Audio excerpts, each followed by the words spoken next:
Ambassador, a delegation of Taliban traveled to Islamabad talking to the officials there.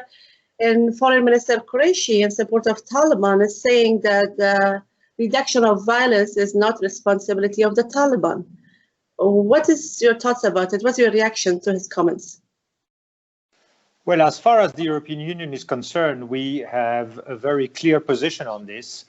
I think the High Representative of the EU for Foreign Policy and Security, Mr. Borrell, has been very clear on this. And he says that what the EU considers as the most suitable option for Afghanistan today is an immediate ceasefire. The reduction of violence has been tried. It was maybe an option to be considered at the beginning, but it has failed. Not only violence has not been reduced, but it has increased. So for us, now that the talks have started formally, yes. The most logical issue is to accompany these talks with an immediate ceasefire. So not to look at the ceasefire as the end of the process, because that could take a long time, but to look at the ceasefire as a normal gesture of sincerity, of goodwill, to accompany the talks as from the very beginning. So I think we should work on a ceasefire and not on a reduction of violence, because the reduction of violence is a notion that keeps a certain degree of violence. That means that keeps a certain degree of casualties. And we do not think that reducing 10 or 20% casualties of Afghans is enough. So do you think Qureshi is referring that Anna is defending or fighting the Taliban? I'm sorry, I got a call from, I already told him, sorry. So do you think Qureshi is referring to Afghan National Security Forces fighting the Taliban? And they mean like foreign forces contributed to the violence, and who's the aggressor here? Well, look, I don't know what Foreign Minister Qureshi means. That's for him to answer. What is very clear is that we have seen at the beginning of the period after, the Doha Agreement, that the Afghan National Security and Defense Forces have been very low on violence and have not carried out any attacks.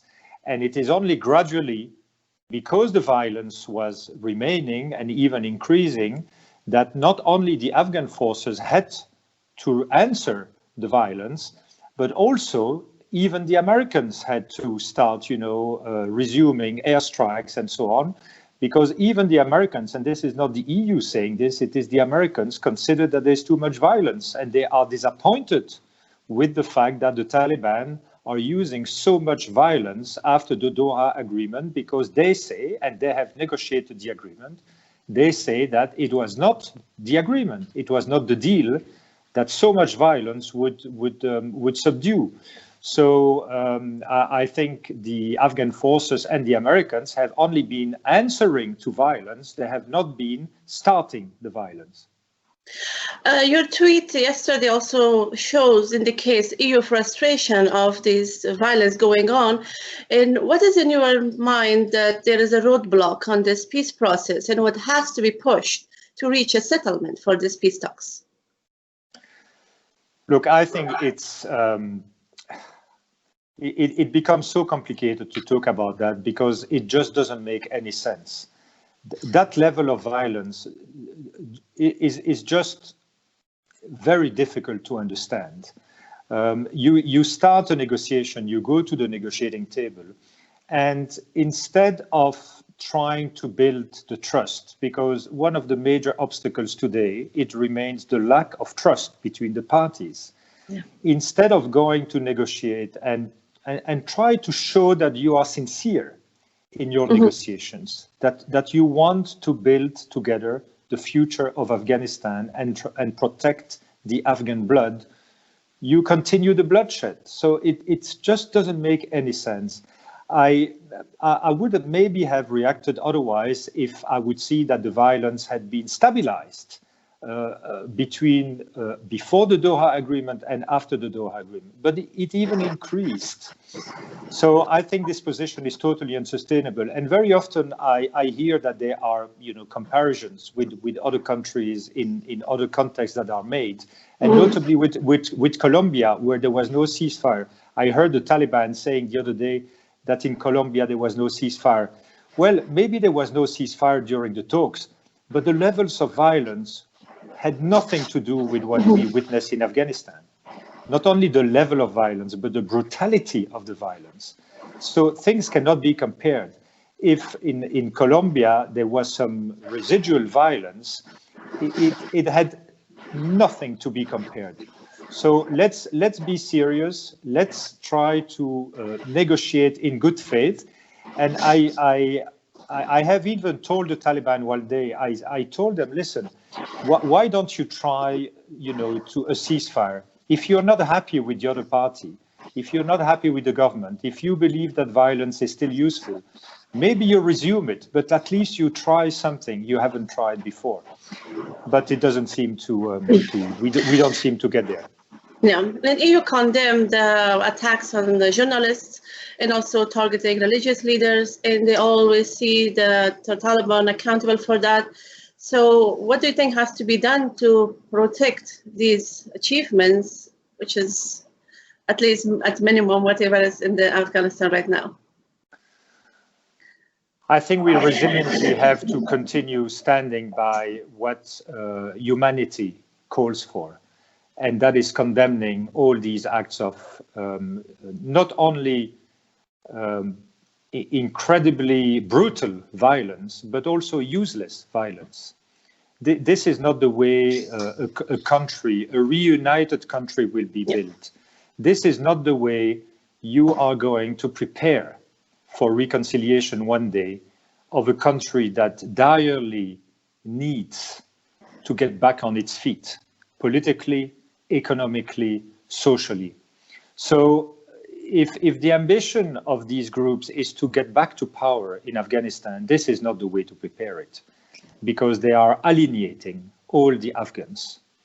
And even those, I believe, who live in Taliban-controlled areas and who do not dare maybe to say and express what they think, must be extremely disappointed about this violence. Any human person just cannot stand that kind of thing. So this is why we have indeed very strongly condemned all these acts of violence against civil society, because this is an organized, orchestrated attempt to silence all those who have another conception of Afghanistan. And building a mono identity in Afghanistan is something that will fail, because the Afghans of today are not the Afghans of yesterday, and they will just not accept that. They will not accept what has happened in the late 90s. So I hope people understand one day that maybe it is in their own interest to protect Afghan dignity, to protect the life and respect the life of Afghans, in their own interest, to be able to rule over a country that is at peace with itself. EU also calls on all-inclusive negotiations, and there was some document leaked that these discussions are based on Islamic rules and how all Afghans' voices will be heard while everything is so strictly, as you say, orchestrated and the negotiations going on like this. Yeah, I mean, inclusivity is something we have, advocated for a long time, again, because the diversity of Afghanistan is, in our eyes, not only a reality. I mean, Afghanistan is a very diverse country in terms of ethnicity, in terms of religion, in terms of geographical backgrounds, in terms of affiliations, in terms of aspirations. And we believe that it is a great wealth that Afghanistan has to be so diverse, to be able to benefit from the diversity, the variety of people and of thoughts. But it seems that some people see it differently, and they see diversity as a problem and not as a wealth. And again, this is not a European saying this. This is what we notice in Afghanistan, that the people are different and want to be able to consider themselves as Afghans, even though they would be Sunni or Shia, Tajiks or Uzbeks, Pashto, or Turkmens coming from the north, the south, the east, or the west. These are all Afghans, and they need to participate to the future of this country. Also, can you give me more details on EU suggesting establishment of a High Council of National Reconciliation, how it will help with speeding up the process in Doha? Yeah, the EU is very happy that the High Council has now been set up, and we hope it will be a very useful tool, to support the Republican side in the negotiations. I think the unity of politicians and of political leaders in Kabul is extremely important, because not only unity will provide them with a stronger position, but it also, politicians in Kabul have a responsibility, a political responsibility, to show to the people of Afghanistan that the Republic is a better model than any other model. And the better the Republic will behave, the better the Republic will provide a service to the people, the more people will be attracted by the Republic and will not be tempted to go to other types of regimes. So I hope the High Council will participate to this branding of the Republic in defending the values, in defending the respect of all Afghans, and basically in defending what the great majority of Afghans want. There have been many surveys recently. I don't know if you have followed, but many think tanks, NGOs have made very wide surveys in, and opinion polls in asking dozens of thousands of people what do they want for Afghanistan, and it comes out very clearly that the vast majority of Afghans want to continue on the path of a republic that is tolerant, that is dignified, and that respects, the diversity of Afghanistan. So last question, I'm sure you follow on Afghan refugees. There were some warning on Serbia. There is about 300,000. A lot of Afghans mostly stranded in brutal winter. What is EU stance for these refugees? I mean, negotiations going on. They cannot get back home. And what is your EU's position on the Afghan refugees? This is a terrible tragedy, both in individual terms and in statistical terms. In statistical terms, it is terrible because we are talking about a lot of people. But in individual terms, this is even more important. Every case is a human tragedy for the person involved and for the family that has remained behind. But this is what is going to happen if there is a regime that people do not accept. And the more people will fear the country in which they live, the more they will be willing to leave. So it is also a reason why we are calling, for not for what the EU wants, this is not important, but for what the Afghans want. And the Afghans do want, again, I come back to my previous answer, in their vast majority of a system in which they feel confident that they will be respected, that they will not be brutalized, in which they will be able to live in peace regardless of their political, social, ethnical orientations.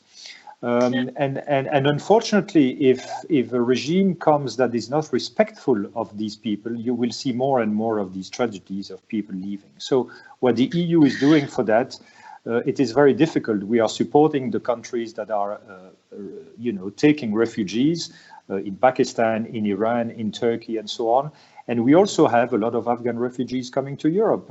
Afghan refugees have become the first group of refugees in Europe. So we are doing our best. I'm sure not perfectly, but we are trying to accommodate, all these people who want to flee fear and war. But this is a solution that needs to be found both by the country of origin, Afghanistan, with the transit countries, and also with the countries of destination, Europe or the US or wherever. I agree. Thank you, Sir. We covered everything. Just we didn't talk about EU pledge to Afghanistan. If you want to add on it, you can. EU recent pledge, and actually also it should be condition-based maybe for peace talks. I don't know, but you can comment on that. Okay. Yes, you have seen that in the Geneva Ministerial Conference on the pledging for Afghanistan, the EU has been one of the largest, if not the largest, pledger. We have pledged about $1.5 billion for Afghanistan. So we have kept the same level of pledges that we have done 4 years ago. So despite the deterioration in a way of the situation, we still believe that we need to support Afghanistan and Afghans. But of course, there's a lot of pressure, and with the levels of violence we see today, and with the lack of signals of peace that we see from one party, we also need to send a political message that this aid is not unconditional. And we will be able to continue supporting the Republic of Afghanistan. I am not sure we can support the re-establishment of an Islamic Emirate. And we have said that very clearly in the past. Notably, the 27 foreign ministers of the EU have said that very clearly on the 29th of May. This is not me saying this. This is the 27 foreign ministers of the European Union saying that the EU will not be able to accompany, support and finance the re-establishment of an Islamic Emirate. So we have indeed conditions that are linked to values, that are linked to respect, dignity, and we will indeed apply this. And so we will be able to help Afghans, but within a certain political model. Sounds great. Thank you so much. I appreciate it.